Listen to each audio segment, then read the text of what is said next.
This show is part of the HeadStuff podcast network. Hello, this is Gearoid. I'm just coming on before the show starts to give you a little bit of information. Niamh has been fired. That is not true. No.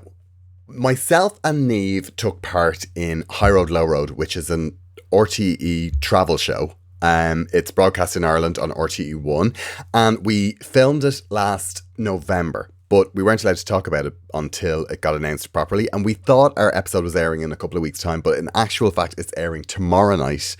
That's Tuesday the 17th of November at 7pm on RTE1. After that it will be on the RTE player, and I think they can be watched outside of Ireland as well. So if you want to see it, hopefully you get to. But the reason I'm coming on now to tell you about this is that we don't mention it in this episode, which you might think was a bit weird, but that's why. However, we will be talking at length about this next week. Oh, you mark my words, we are going to have this out.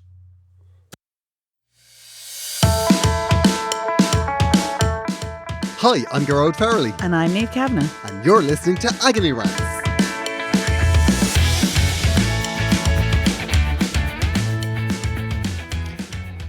Niamh. Second one in. This is exciting. Second week of the new season. You're very welcome, listener, to the show where a Eurovision winner and a comedian try to fix your problems, heal your life, sort your shit out. Honestly, essentially.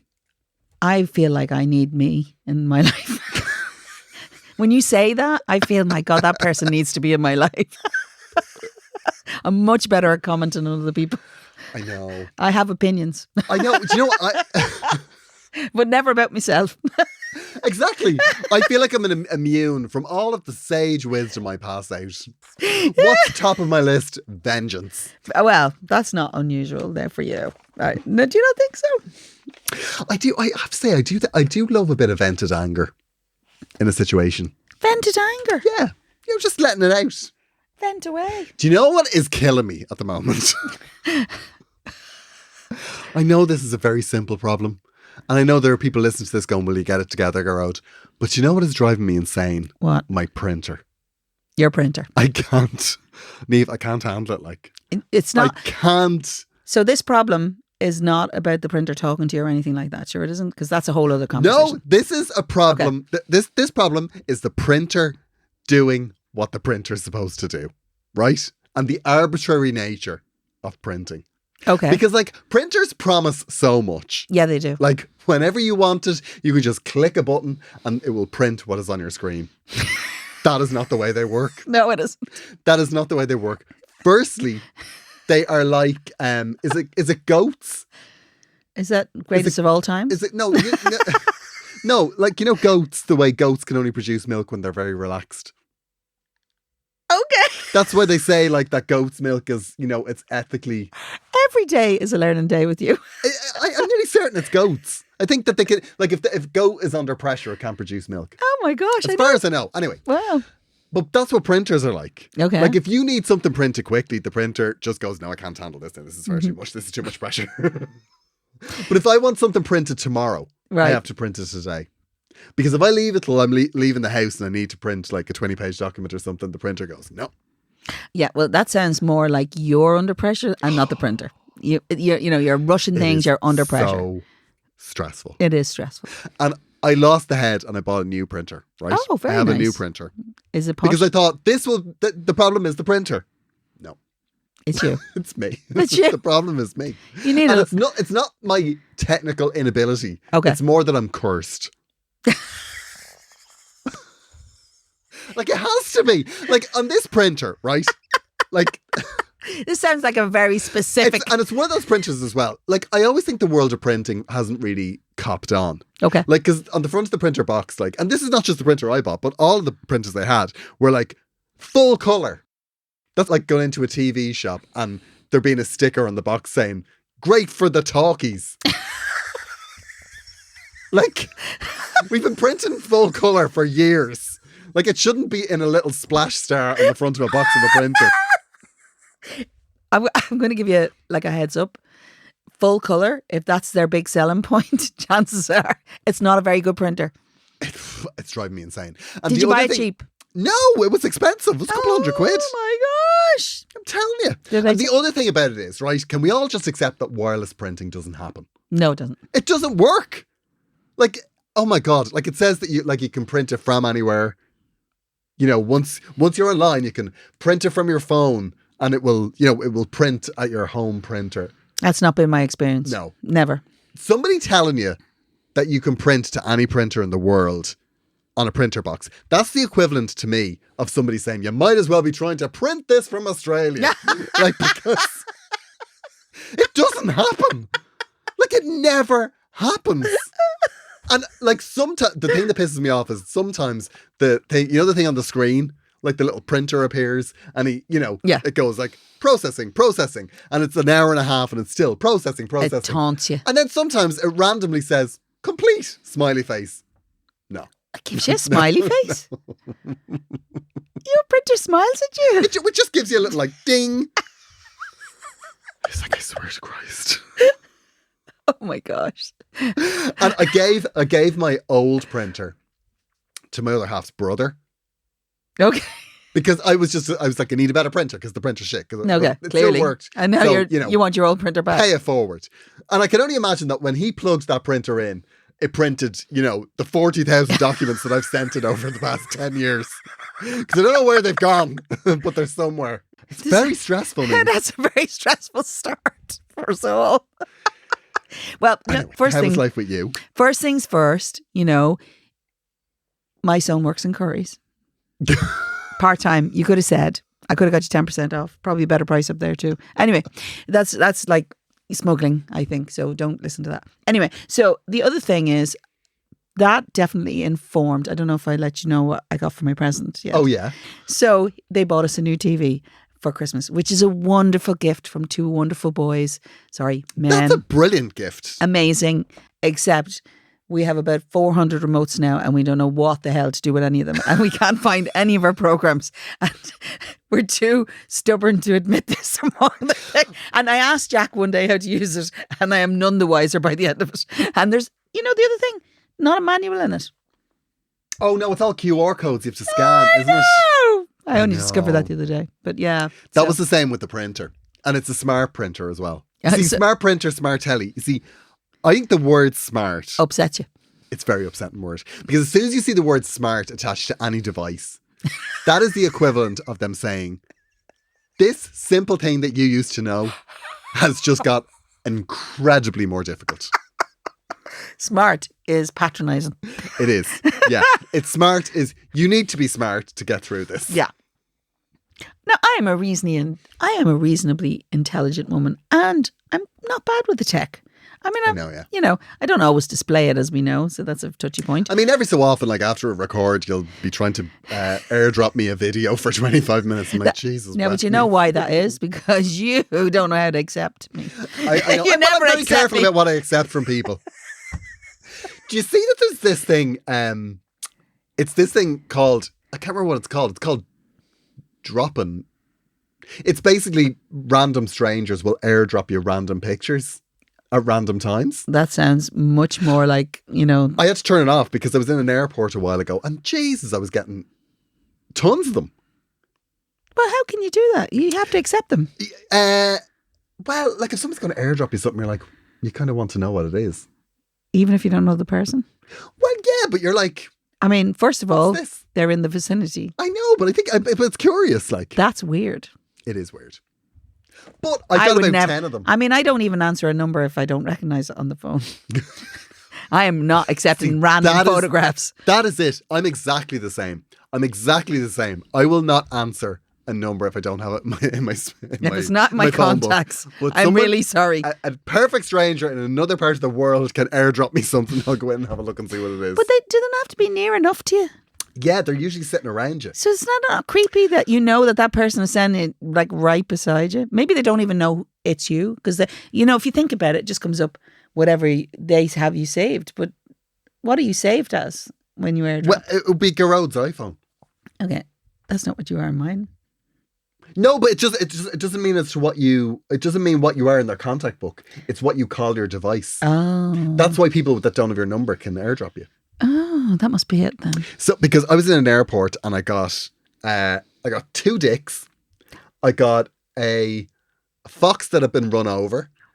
I got a glass of wine. Is that all from one person? No, they're all different people. And then a guy sent me a photograph of his tattoo, which was the weirdest tattoo I've ever seen in my life. And then I was getting on the plane and him and his friend said hello to me because they wanted to tell me that the tattoo was something to do with Millhouse. You know Millhouse? From Simpsons. It was something that he drew when they were playing Pictionary. Okay. And they knew you enough to say that?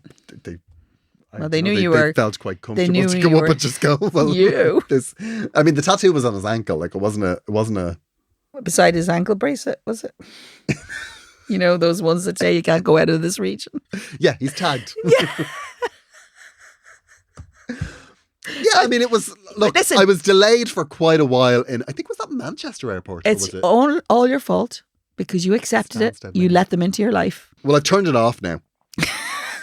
So now you have to be in my contacts to be able to air it. Oh, well, that's sensible.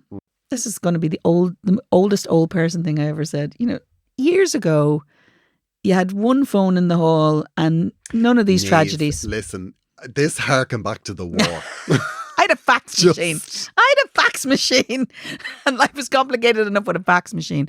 You know. I remember your fax machine. You remember that fax machine? Yeah, that's how you knew someone was successful. I know. They had a fax machine in the hall. I had a fax machine. It actually was in my office. What sort of faxes would you have received and sent? Really, mostly just from the record company. Or a TV company sending me I probably still have most of them, which means they're probably just pieces of paper now because they fade. Yeah, it fades. They're just in boxes. It was like the old days of, like the way you can send in WhatsApp now, you can set it up so that your messages delete every 24 hours. Yeah. Yeah, that's basically a fax. So in other words, a fax is like when you write with lemon juice. Do you know what drives me insane? Is the way receipts do that now. Because it uses the same technology, yeah. Yeah, and you're going to like the tax man and you're like, I swear to God, that was a receipt when I put it in the That was a folder. receipt for £4 million. It was when I bought those diamonds, essential for my work. Essential. Those essential diamonds. Can't go on stage without them. I know. But listen, maybe part of our New Year's should be that we get better at technology. I mean, but you're very tech savvy. But very specific, clearly. Is there a printer course? Can you do a course in printers? But it's like, you see, this is what we're saying here. It's nothing to do with the technology. The technology isn't the problem. What is the problem? There is a modicum of witchcraft involved in this. Listen, this is like, technology is not arbitrary. The message gets sent by the computer. The printer receives the messages. The printer outputs. Like, that is very simple. But somewhere there is a poltergeist that is saying, no, Gearoid cannot print that script for the meeting he has in half an hour that he's already late for. It is so upsetting. If you'd have told me that this is how my life was going to be 30 years later with the amount of technology that I need to just get in my car or, to get my banking, anything, everything is so difficult. Honestly, I'm going to tell you, whatever you do, don't ever lose your phone. But that is the one thing that has happened. Like, that is the one thing that has not changed. How difficult is print? Printers. Like, even when they were dot matrix. I know. Do you need to feed the paper in? I was like, like, they still never printed when you pressed the bloody button. You were pushing in cables. Why did they not fix this, Niamh? Like, we could put men on the moon. I saw a man on an oxygen tank and he was on the bus. Like, that's how technology, and maybe in a few years' time he won't be taking up the whole aisle because they'll get smaller. But what I will say is technology is advanced and this one little essential piece of it has not. And it's so infuriating.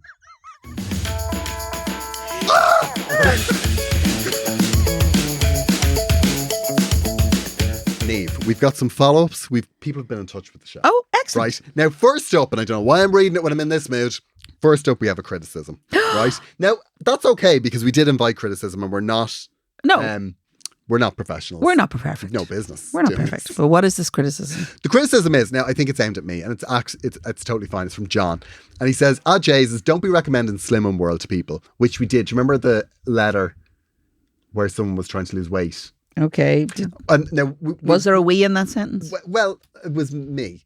I was more thinking about the group motivation. That's what I was thinking about. Mm-hmm. But he says that weekly humiliation and shame in front of people, and you pay for the privilege. A great way to even further embed an unhealthy relationship with food.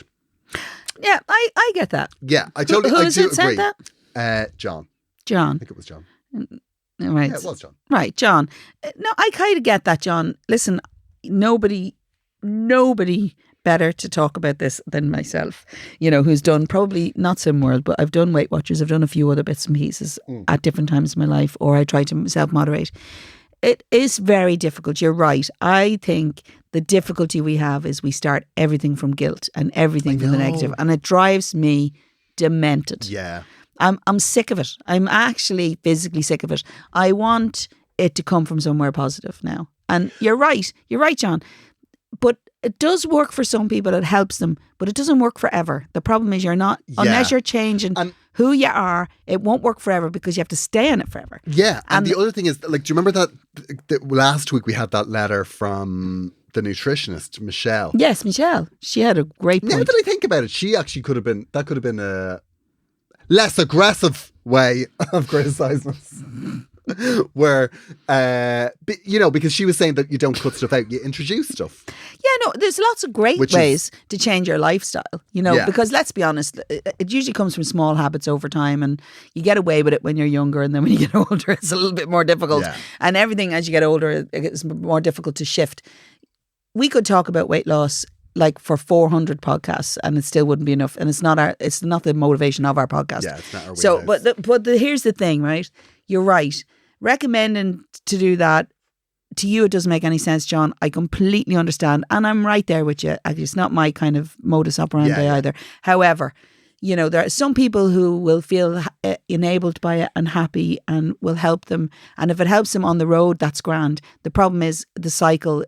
Quite often these things are set up, and then the minute you stop them, your body just goes back to where it was. And in fairness, like if somebody was to lock you in a cell and not feed you for 6 months, you'd be fine. You'd lose weight as well. It's not necessarily a good thing. No. So slap on wrist, and I totally accept it. Okay, good. Yeah. Would you like me to physically slap him, John? Because I could do that. I'm here. Grand, actually. I was just checking. You've having a slap so you feel it. Let me tell you. Well, it's funny actually, because when we did shout outs for, New Year's resolutions, remember on the thing? Yeah. A lot of them were about either going alcohol free or, doing slimming. Slimming was another big one, or, nearly everything about New Year's resolutions is about things to make you feel bad about where you are currently. I know.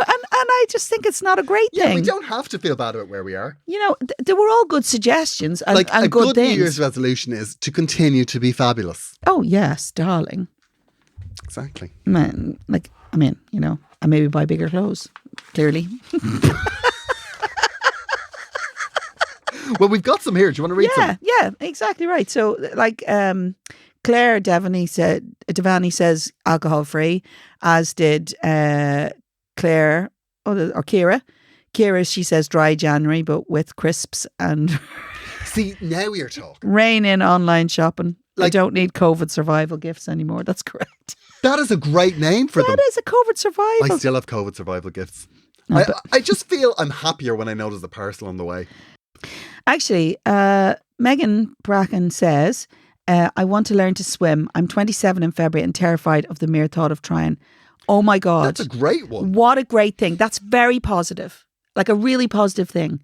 Go do something. Now, obviously, if your heart's scared, take your time. There's no rush on this. Yeah. Right. But actually, what a wonderful skill. Yeah, that would be brilliant. Rather than giving up, why don't we just do something? And then your focus goes elsewhere. And maybe the byproduct will be you'll be fitter and healthier. Yeah, exactly. Like if you're someone that's getting absolutely wanker drunk 7 nights a week, don't swim. If you're going to be, don't swim when you're drunk. Be a swimmer, you're less likely to drink the night before. New Year's resolutions, me whole. Set myself up for disappointment. No thanks. That's Joanne Leddy, I presume again. That was probably sent at midnight. Oh my gosh! I know. Drink in hand. Angela Shep. No shit resolutions to make me feel bad for not keeping them. 2023, I just live and enjoy. Good girl. Fair play to you. Well done, Angela. I love this one. Drink more water. Currently live like a raisin. And then Lauren says, oh my God, Lauren has quite a year planned. Okay. Finish my master's, pass probation at work and get knocked up. Lauren, all at the same time.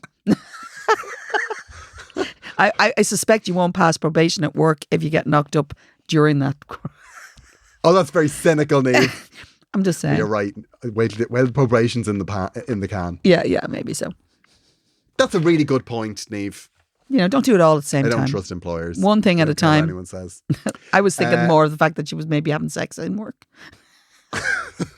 But I thought you would have thought, like, if she went in pregnant, they'd be like, sorry, things aren't working out now. No, they can't do that legally. That's not allowed. They can't do it legally, but like... Yeah, but they'll find something else. They're dicks. Ross says, mine is to do more fun things like horse riding and stress less about work. Well done. Yeah, lovely. We've got a letter in from Carol. Love it. Oh, is this Floating Shelf This Carol? is Floating Shelf Carol. Oh, I love Floating Shelf Carol. What is she bringing to the table today? How Floating Shelf Carol gets through the day is still a mystery to us. But anyway. Hi, Niamh and Gearoid. Such a surprise when I listened to you today and heard you read out my message. Well, you wrote to us. She wrote to us. And That's not what only happens. that, you wrote to us with a very delectable story. We were never not going to read that one out. Never. I could keep you going with a weekly section on your podcast, and you have. Near enough. Anyway, moving on. Years ago, with an ex, we took a drive to the beach late at night and parked up as you do. Were they looking at the view? What? 1, 2, skip a few. I haven't heard that for years. God almighty. 1, 2, skip a few. We somehow ended up on the driver's seat with it fully reclined. Okay. Cue to a while later and time to go home. I couldn't get the seat back into a driving position. We both tried for ages and it was jammed. I drove back to his, thankfully, only a couple of minutes away, and we both tried for ages, but we could not unjam the seat. The next morning, I had to drive to work. If you were staying in his house, why were you riding at the beach? Like, he ended up propping me up with pillows and bags to try and get me upright while driving. And it worked. It worked until I had to change gears. And I would flop backwards. Jesus Christ. I'm sorry, it's very unprofessional. My God. Eventually got near to work and had to stop at traffic lights. Thinking I was on a home run was short-lived when I looked out the window and saw that a double-decker bus beside me and the top floor were all looking into the car at me, pointing and laughing. The worst bit was I took off first and back I fell in the reclining position. Never took off so fast, and to make matters worse, a lad on the bus worked in my office. Carol, that car was cursed, and someone managed to rob it twice in 2 weeks from a supervised car park. Had to get rid of the car, but somehow the bad luck has followed me wherever I go. Lol. Chat soon. Love you too, Carol. Carol, you are the gift that keeps on giving. We love it. We love it, Carol. We want your life. We always love your letters, Carol. But I just can't help but feel every time I read one that I really hope life is getting better. One day we're going to have to do an intervention for Carol. I really hope Carol wins the lottery. I think that someone like Carol needs an assistant just to get her through the day. Attention, Agony Rants listeners. I will be bringing my show Glamour Hammer on tour next year, and we have added extra dates. A lot of the dates early in the year are sold out, but we're adding more. So we've added a fortnight in Limerick, and there are extra shows going on sale in Portlaoise, Wexford and London. And we have also added new shows in Naas, Monaghan, Armagh and Westport. For a full list of dates and ticket links, you can go to my bio on Instagram or to gearoidfarrelly.com. So that'll be me checking that up to see if you can squeeze me in anytime. Anytime, Niamh. Anytime. There's a full list of dates and there's more being added. And the UK dates are slow to be added because they've no respect for me over there. That's going to change. But just keep an eye on my Instagram and I'll post the dates as soon as they go on. Thanks. We are pausing for a moment to remind you that Agony Rants is part of the HeadStuff podcast network. If you would like to support us and help keep the show on the air, you can subscribe to HeadStuff Plus. HeadStuff Plus is a bonus platform where you can pay as little as €5 a month. And for that €5, you will get bonus episodes from us and bonus content from all of the other shows on the HeadStuff podcast network. But most importantly, your €5 will go to helping make the records easy for us by buying us coffee And diesel. and scones. And as for bonus episodes, you will get access to video content, so videos of us recording the show. You will also get access to bonus episodes where we'll be chatting to guests that might be in the shows or future shows. Very exciting. Or you will also get access to episodes where we talk about problems that don't appear on shows on the main feed. So there's loads of stuff in there. Such a lot. And also, we're kinder to people who are subscribers. Absolutely. Absolutely. And are not adverse to giving you a little personal message every now and then if you want to. Absolutely. I mean, there's very little we won't do for actual subscribers. Well, Niamh has a lot less boundaries than I do. But we're nice to them. Yeah. We're very nice to them. And one of the shows on the HeadStuff podcast network that you can get bonus content from, or that you can just listen to on the main feed, is this one. And it's absolutely brilliant. We don't know what it is because we forgot to ask. Yeah, I know. But it's really good because everything on HeadStuff's good. Always. Here's the clip. The Podcast Studios is the home of the HeadStuff podcast network. It's where lots of our shows are recorded and we work on editing, promotion, videos, live shows and lots more. As a podcast production company with 3 state-of-the-art studios for audio and video in Dublin city centre, we can work with you to tell great stories in a professional and engaging way. From government organisations to charities, arts groups to international brands, entrepreneurs to hobbyists, we've worked with everybody and we can help you to get the word out. Whether you need studio time, you're hosting a live stream or webinar, or you need support with editing or marketing, we can tailor a package for you. For more info, head to thepodcaststudios.ie.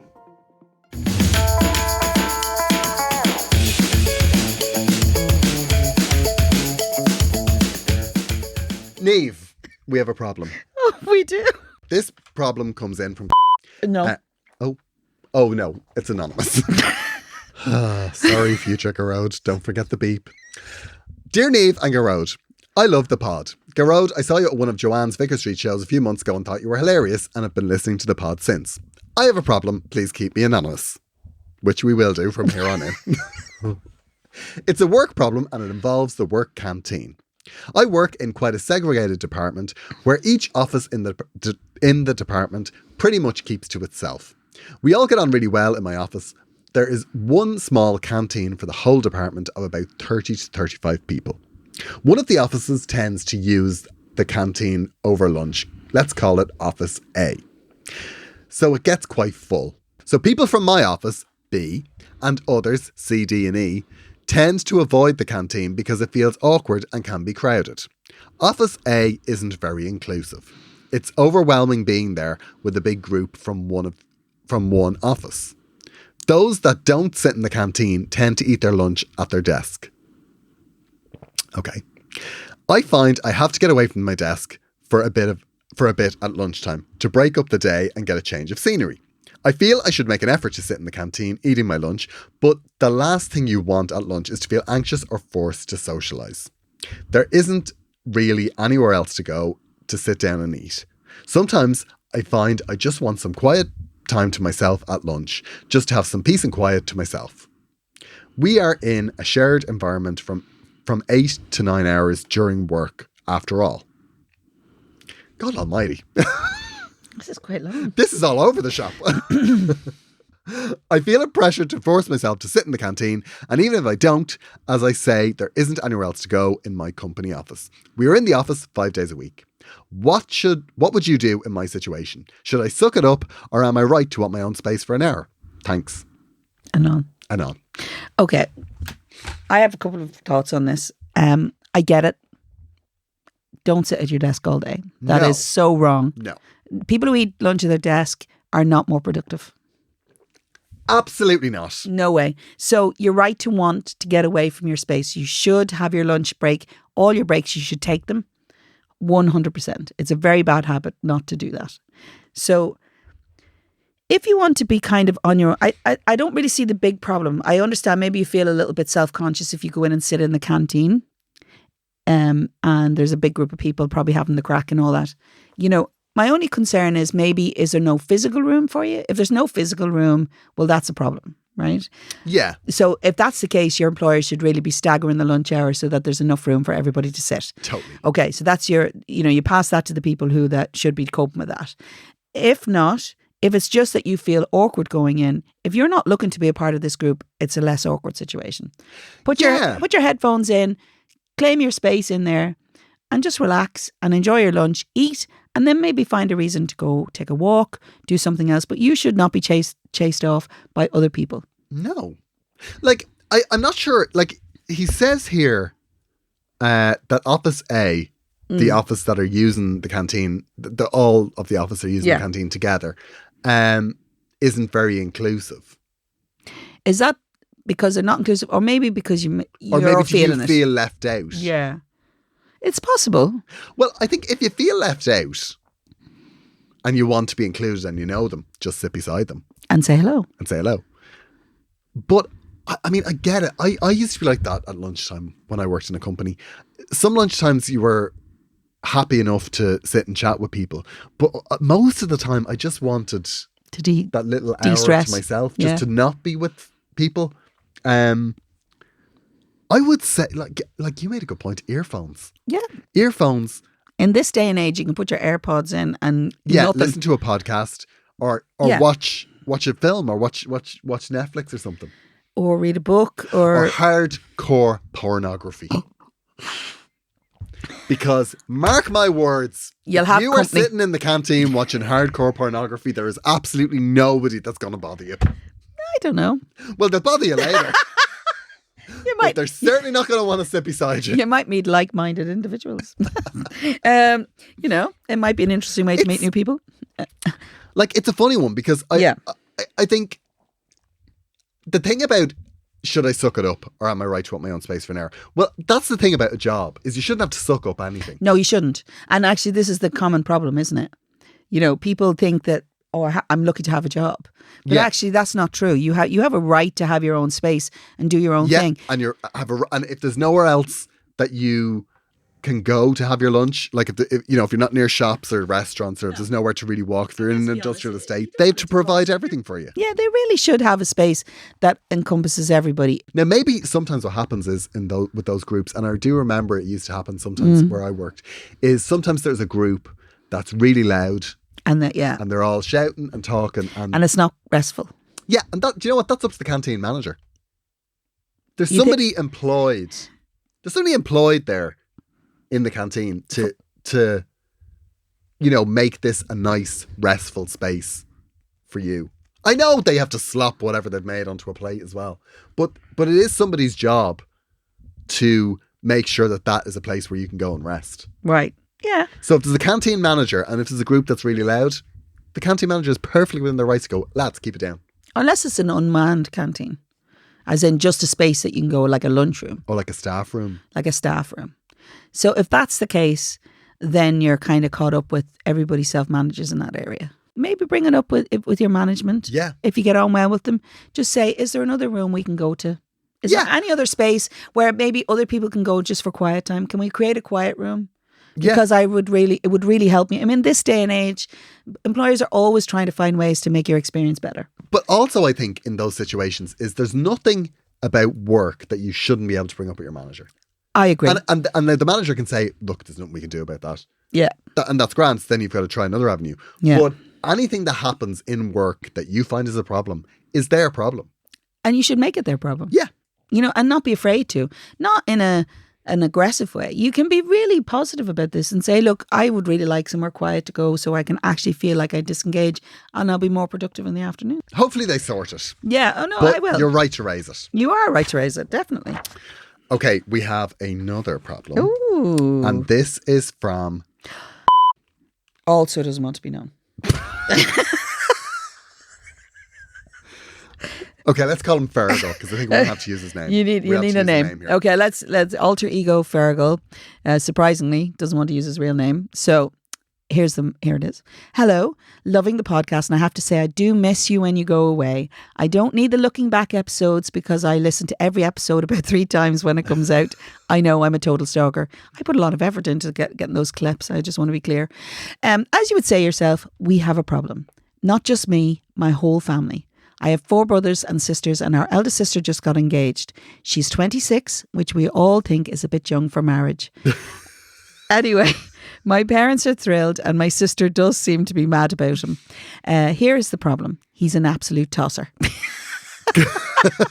Okay. She has always had boyfriends that were messy. So there was the guy who was in a band and didn't have a job. And then there was the guy who used to drink too much and make a show of her. And now there's this guy. He is preppy. He has a good job, but so completely full of himself. He came for dinner over Christmas and was the centre of attention. He treats my parents' place like it's his own. He'll come in and put the kettle on for himself. He'll talk over us and thinks he knows everything about everything. As I'm writing this, I'm finding it hard to say what it is about him I don't like. I'm not sure that's the case. But anyway, but myself and my other sisters all feel the same. She does seem to be happy and he is good to her. But the thoughts of that knob sitting at the table for the rest of our lives turns our stomach. Is there anything we can do? Gearoid, should we get an assassin? I know I sound childish, but I feel like he is ruining our family by looking down his nose on us. Please don't use my name. Surprisingly anonymous. Let's call him Fergal. Right, let's call him Fergal. Okay, Fergal. Couple of home truths here. Ooh, come on then. Here is the problem, right? Okay. The problem is that she's the eldest sister. Mm-hmm. She's just got engaged. And she is 26, which apparently is a bit young for marriage. Right? Now, what's going on is all of the siblings have looked at this 26-year-old. Yeah. And you were all quite content when she was going out with the guy with no prospects and the guy that was drinking a lot and making a show of her, because you all knew that it was never going to work out with the messy ones. Okay. And here she is now with somebody who is a contender. A very strong contender, Yeah, clearly. a strong contender. And they've gotten engaged, and now you're kind of realising, okay, Life is never going to be the same again. It's never going to be the same.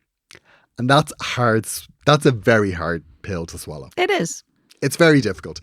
And I've definitely been in that situation before. Like being the brother of a lot of sisters who've all brought various men home and all ended up getting married. And you're just sitting there watching this family grow exponentially, just going, there's another one that could just walk right in. Who said you could do that? And that is not to say that it's easy to have that happen. No. But that is Essentially just the way the cookie crumbles. Yeah. And, you know, I'm totally with you there. I see this dynamic. Anything that changes the rhythm is very difficult. It's very difficult, especially when there's a few people. Yeah, I know. Like 4 brothers and sisters, you've been your own gang for a long time now. Yeah, which means you're probably tight. Very tight. And also there's this person coming in who you feel is looking down his nose at you. And maybe he is. I'm not saying he isn't. No, he could be an arse. Yeah, I've no doubt he's an arse in his own way. I've absolutely no doubt, because anyone that has a bit of confidence about themselves and can come in, you know, to a big family. Like you have to look at it from his point of view. From his point of view, he's going in. He's coming into quite a tight group. Very tight group who are all glaring at him and judging every little thing he does. Doing that Irish thing. Yes. Impress me. And the second he's out of the room, talking about him. And I think that you have to set the tone for this. Like, if you are looking at him and going, who is this outsider? He's never going to get his feet under the table. Yeah, he is. So he's already there. So what he's done is he has just gone, well, everybody bunch up because here I am. I'm coming. And I admire that, actually. I have to say I admire it. Like, fair play to him. Yeah. Because that's not easy to do. But I have been in the situation where you're sitting there going, yeah, really? Who are you? Who are you? Yeah, I know. And it takes time. I will say this. You don't have to live with him. No. And as long as he's not mistreating her, you don't get to make that choice. Yeah. And I'm really sorry to say that, Virgo, but you don't get to make that choice. You don't get to choose all the partners, because believe me, you won't be encouraging of other people making the choice for you. Exactly. Do you like that? That is exactly right. Nail on the head, Niamh. I'm telling you now. When Fergal brings home... Whoever that person may be. It's going to be a man, Niamh. I mean, it's agony rants. He's the gay brother, pissed off. That's not true. Oh, come on. Okay. So, but look, what I'm saying to you is, whoever you want to bring home, you don't want them to take, you'll make your choice, and you have the right to make your choice. You should not be making choices for other people. Yeah, exactly. And I think that what you have to do, I think that you can resist, but you're only kicking the can down the road. Yeah. And the thing is, you're just going to have to end up friends with that person. I know. That doesn't mean that you can't. You don't have to like him. Like every stray, you can put manners on them. Like if he's somebody that comes in and always has to be the centre of attention, well, someone's only the centre of attention if you give them attention. Yeah. Like, so if he is somebody that's dominating the conversation, what you can do, and it's quite rude, but I've seen it work at our kitchen table. Okay. You can just literally start a conversation with somebody else. And ignore what he's doing. Yeah. That's really great. And that just is, well, you can talk as loud as you want, but there are other things going on. So it's quite a rude way but to it's remind an education. somebody that there's other conversations going on. There are definitely ways to manage it. You're right. Yeah. You're right. I mean, I love the fact that you kind of lead with this, was saying the parents are thrilled. The sister is mad about him. The problem is he's a tosser because he has a job. He has a job. He comes into your house and is pleasant. He's involved with your family. He's involved with your parents, and he makes his own tea. I'm really sorry, but the truth is, there's a lot. You were across with the other ones because they didn't do any of that. Yeah, so exactly. Well, you can't have it every way. What do you want here? I think that there is a time in a family, particularly a big family, where everybody is a bit messy. Yeah, it is. They're young adults. Everyone's going out shifting and sleeping with people, and like it's all going on.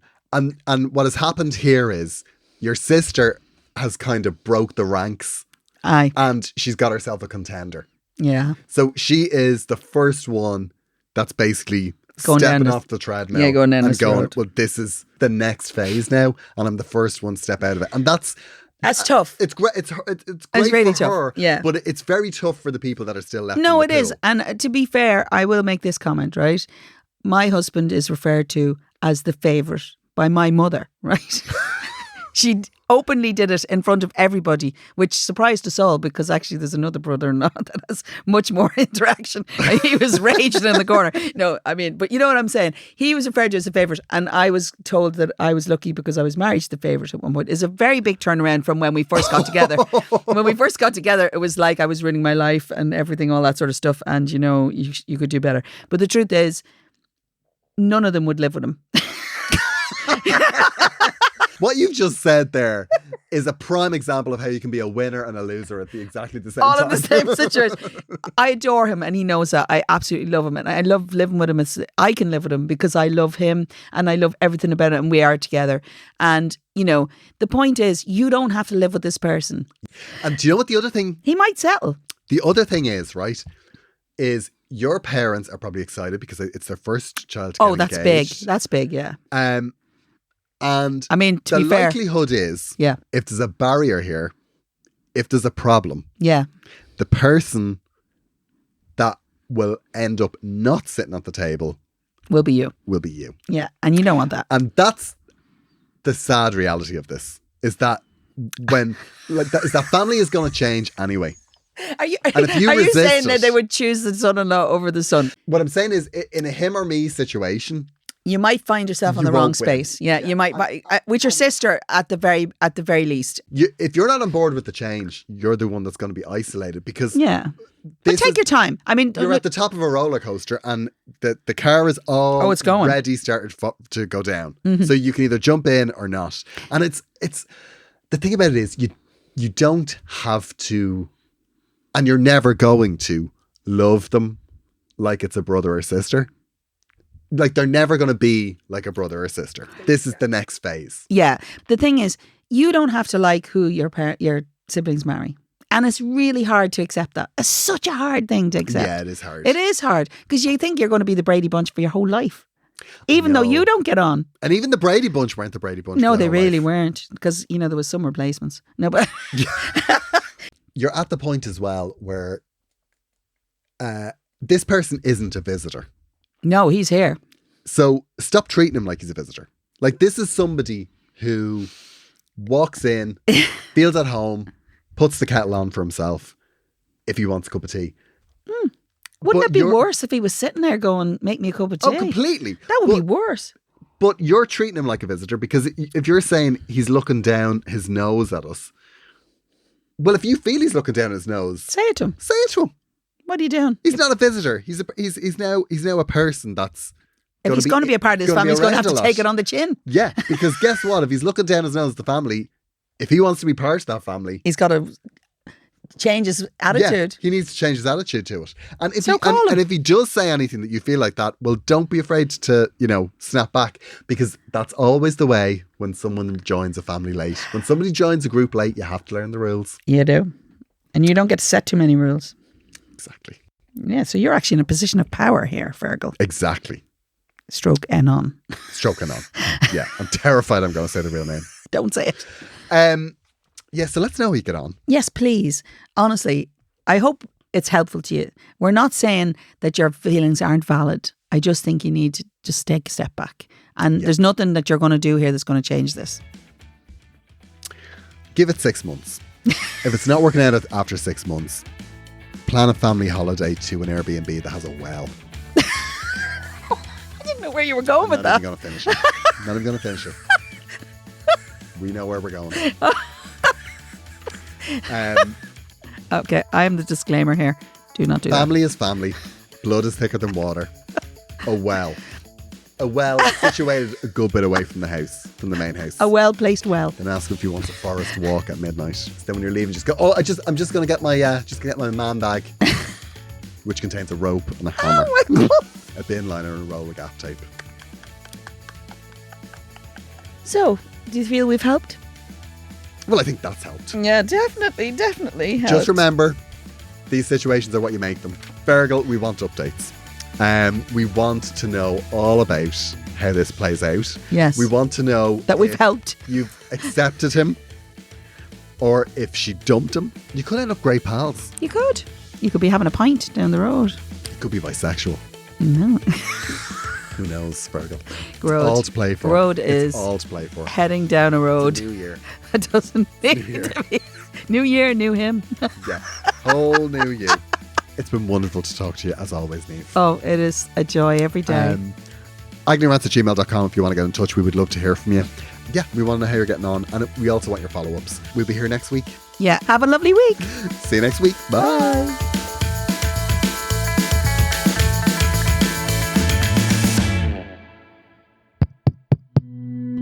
This show is part of the HeadStuff Podcast Network, a hub for the creative and the curious. Shows are produced in association with HeadStuff and the Podcast Studios Dublin. Find out more or become a member at headstuffpodcasts.com.